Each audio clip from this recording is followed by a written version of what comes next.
If they truly believe in a fair impeachment trial, why are they hiding evidence, while much of the repetitive testimony would have been a ratings disappointment for the cable television stations that devoted advertisement-free rolling feeds from the Senate chamber? The opening battles revealed neither side willing to give an inch in the opening skirmishes.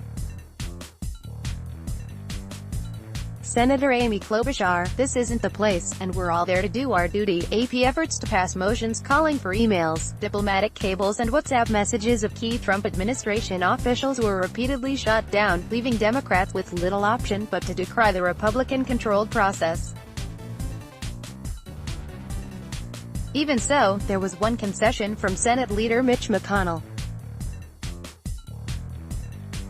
After being pressed by moderate Republicans, including Maine's Susan Collins, Mr. McConnell agreed to give the House impeachment managers and the president's defenders 3 days each to make their 24 hours of trial arguments, up from 2 as was originally proposed by Mr. McConnell. Ms. Collins is among 2 or 3 Republicans seen as potentially vulnerable in the November elections if they are seen to be too willing to indulge the president's demands for a rapid and light-touch trial. Advertisement strategies revealed to that extent. Tuesday's battle over trial rules is an early proxy for how both sides will ramp up pressure on exposed senators. Hillary Clinton took to Twitter to urge voters into pressing their senators to demand witnesses and evidence, not a cover-up. Democrats need 4 Republicans to split from the party line and support additional fact-finding efforts into the central charge against Mr. Trump, that he withheld crucial military aid to Ukraine in order to prompt its president into digging up dirt on political rival Joe Biden and his son, Hunter. Jason Crow, Colorado congressman and one of half a dozen impeachment managers for the Democrats, said as a former U.S. Army Ranger he was affronted by the aid denial. "When we talk about troops not getting the equipment that they need when they need it, it's personal to me," he said.